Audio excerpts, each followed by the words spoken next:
सद्गुरू श्री ब्रह्मचैतन्य महाराज गोंदवलेकर यांचं प्रवचन 23 जुलै.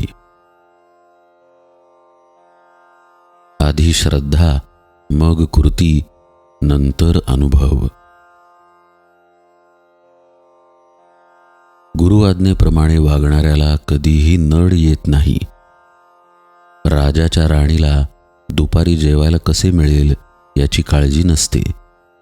तसे गुरुचा आधार आपल्याला आहे असे ठाम समजणाऱ्याला कसली नड असणार. लांब उडी घेण्यापूर्वी 4 पावले मागे जावे लागते. परिसापाशी सोने व्हायला रुपयाचे लोखंड व्हावे लागते. तसे गुरुचा पाठीराखेपणा असून आपल्याला जी अधोगतीशी वाटते ती पुढच्या महत्कार्याची पूर्वतयारीच होय. बाप मुलाला हातावर घेऊन पोहायला शिकवत असताना मधून मधून हात काढून घेतो, पण मुलाची खात्री असते की हा आपल्याला बुडू देणार नाही. तसा आपल्याला सद्गुरूचा आधार आहे अशी आपण पक्की खात्री बाळगावी. आपण आजारी पडलो तर आपणच पैसे देऊन डॉक्टरवर विश्वास, श्रद्धा ठेवतो.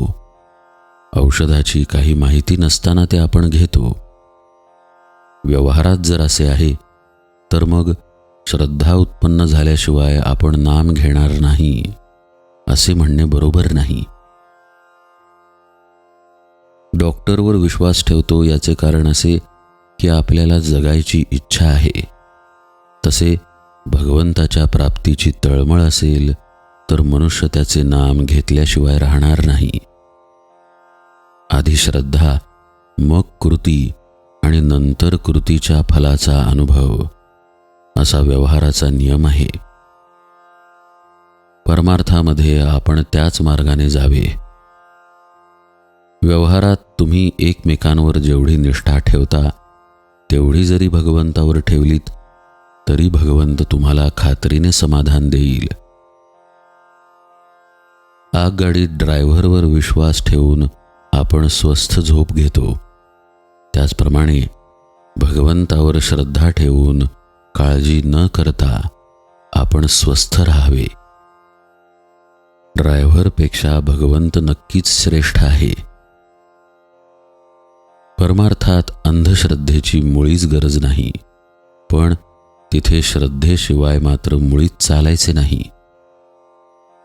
सांगणारा कसाही असला तरी ऐकणाऱ्याची जर खरी श्रद्धा असेल तर त्या श्रद्धेनेच त्याच्या अंगी पात्रता येईल.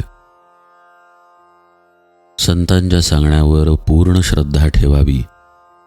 अशी श्रद्धा असणे ही फार भाग्याची गोष्ट आहे. खरे म्हणजे अशी श्रद्धा ज्याला लाभली तो लवकर सुखी झाला.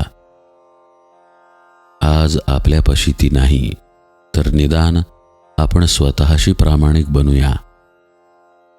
आधी पुष्कळ चिकित्सा करून आपले ध्येय ठरवावे, पण एकदा ते ठरले की मग निश्चयाने आणि श्रद्धेने त्याच्या साधनात राहावे.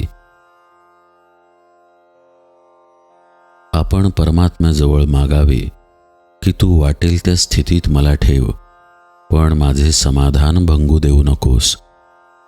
माझा मीपणा काढून टाक, तुझा विसर पडू देऊ नकोस.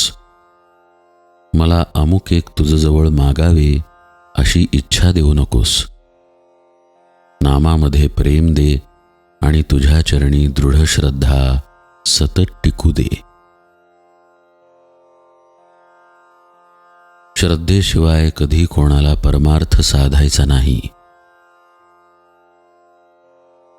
जानकी जीवन स्मरण जय जय राम.